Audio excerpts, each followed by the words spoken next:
to this playoffs, does it change at all because of just how close everybody is? In the past, you'd have a few drivers who pretty much knew they'd get at least to the second round, if not the third.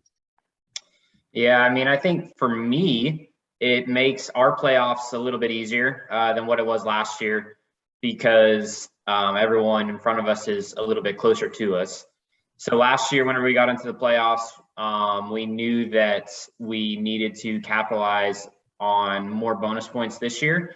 And this year, I think we ended up with a couple more, but just the whole field ended up, or a couple of the guys up front ended up with less points and kind of brought them back to us. So, yeah, I mean, there's definitely not a clear-cut group of guys that, have a bunch of bonus points that can kind of cruise their way through the system. So, going to have to make sure that you perform, every single race. And I think that it's going to increase the intensity for sure, because you can't have guys that are out there riding around like you could have in years past.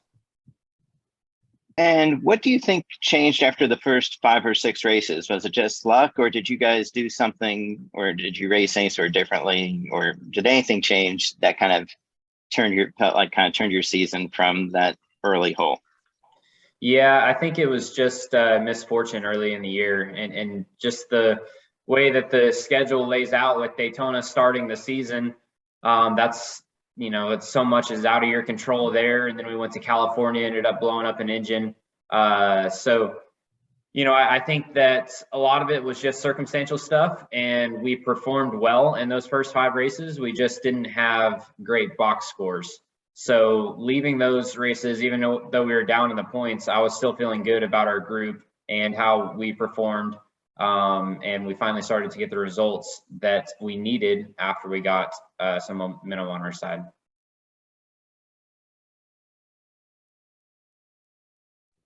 All right, our next question will come from Nathan Solomon. Go ahead, Nathan. Thank you, Christopher. Thanks for the time today. Obviously, last year, first playoff run. This year, a little bit more momentum behind you. What have you learned from last year's playoff run that you can transfer over to this year?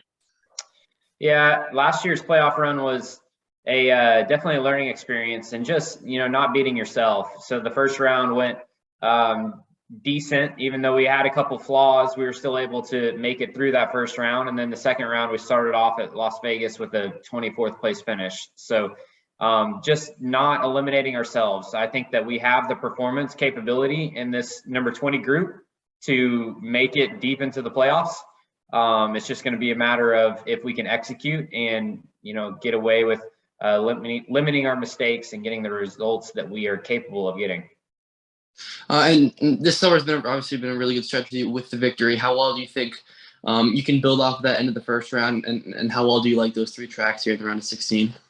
Yeah, so really all of the tracks minus Talladega, I really enjoy and have a lot of fun at. So, the playoffs, I think, plays well into our strengths with a bunch of 1.5 miles. Phoenix being the Final Four. Phoenix is a great racetrack for me. So we'll see how we can do. Looking at the near future with Darlington, Kansas, Bristol, I feel really good about all 3 of those tracks. And then even in the second round is probably going to be the hardest with Talladega and Roval. I say that it's all going to be hard, but Talladega Roval definitely throws it's a wild card round. All right, let's go next to Pete Acabelli. Go ahead with your question, Pete. Christopher, there's been a bunch of talk after that late accident at Daytona about the safety of the next-gen car. Do you feel it's as safe as it could be? Do you think NASCAR maybe needs to do a little work on improving safety? Some of the guys have talked about, feeling the hits a little bit more this year than in some years past. Yeah, I mean, I think it's a really, really big deal, and it needs to be addressed rather sooner rather than later. We have a guy that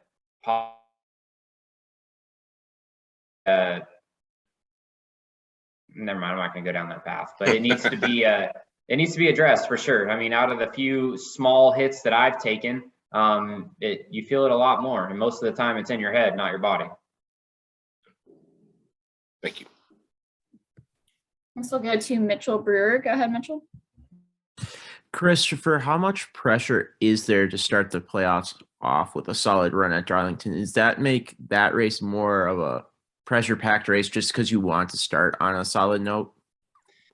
Yes and no. Darlington is just such a tough racetrack, and the Southern 500 is such a long race that you just got to not beat yourself. And guys are going to have adversity. Last year, I think out of the 16 playoff drivers, darn near every single one of them had their own problems throughout the course of the race. So just making sure that you get through there clean is the number one goal. And the round of 16 kind of has been that way, at least for me, the last 2 years, as just don't beat yourself. Make sure that you take your top 10 or whatever you're capable of, whether that's a top 10, top 5, top 3. You need to maximize your day and move on to the next one. But Darlington's a really easy place to get yourself in trouble, and that's going to be the number one no-no going into the weekend. Thank you. Next, we'll go to Dustin Long. Go ahead, Dustin. Thank you. Hey, Christopher, you referenced earlier the mile and a half. The Toyotas have been really, really strong there, and we've seen a lot of speed there. It almost seems like there's a pathway just exclusively through the mile and a half for almost any Toyota to get up to Phoenix with the way it's set up with so many mile and a half. How does that help you guys? Some of the mile and a half were taken away out. Obviously, you don't consider Atlanta a mile and a half in the sense it's super speedway racing. So lost a couple of those races, but to have so many mile and a half in the playoffs, how does that help you and Toyota as a group? Yeah, I think that the racetracks really play into our hands for sure.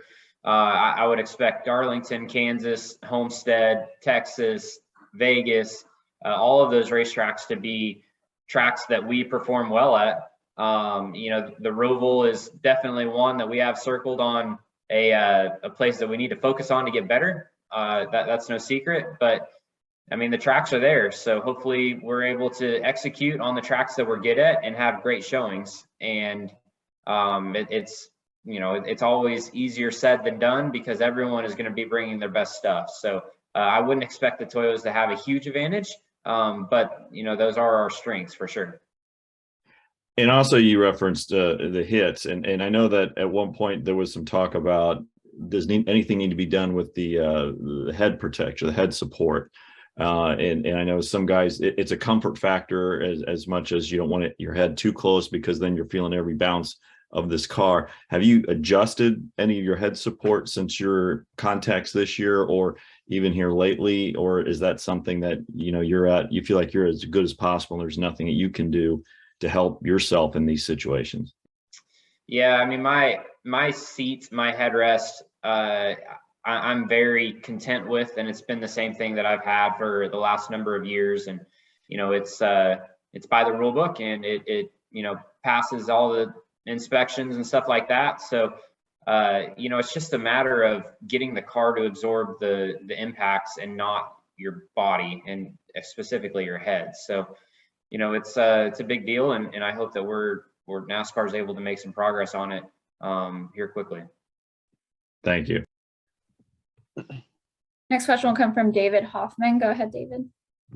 Thank you. Christopher, I know having Adam Stevens on top of the box with his experience in the playoffs, how beneficial is that to have him, especially as it comes to crunch time here? Yeah, Adam's definitely one of the best crew chiefs you could ask for, a guy that has won 2 championships, and before last year, I think he made the Final Four darn near every year with Kyle. So he definitely knows the ins and out of it, and it's really cool just being able to sit with him in his office. He has everything mapped out on roughly how he expects it to lay out and how many points we need to win per event.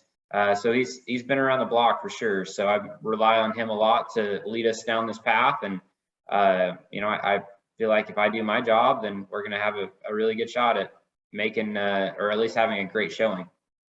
Thank you. Next, we'll go to Matias Emmanuel Vianna. Go ahead with your question.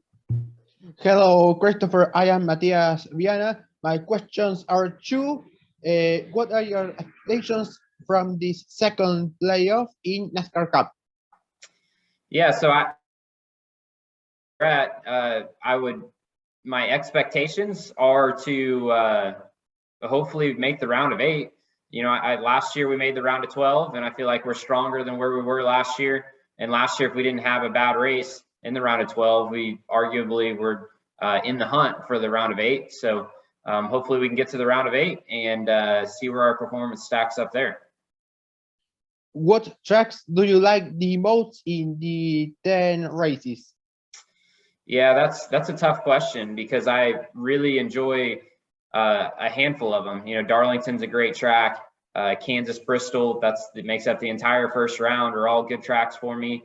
Talladega, Roval are definitely my 2 least favorite, but it's mixed in there with Vegas, Texas, Homestead, Martinsville. So, you know, they're all really good racetracks for me, minus the Talladega and Roval. How much did the win in New Hampshire emotionally?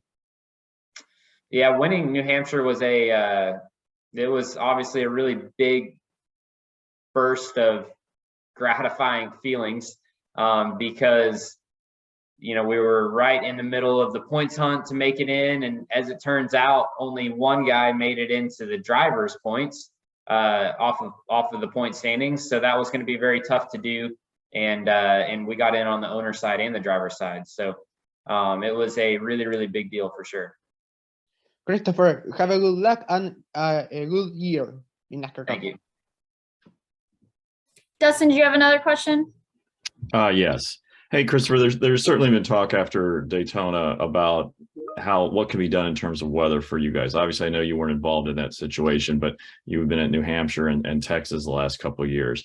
Obviously, it's a challenging situation, but I don't know if you've got some ideas or thoughts of, you know, I'm not in the car, so I don't know what you guys go through and what you guys need that maybe we don't see. What can be learned, or what should be moving forward done in terms of weather issues and you guys, and understanding that, you know, there's a lot of different things in play in those situations.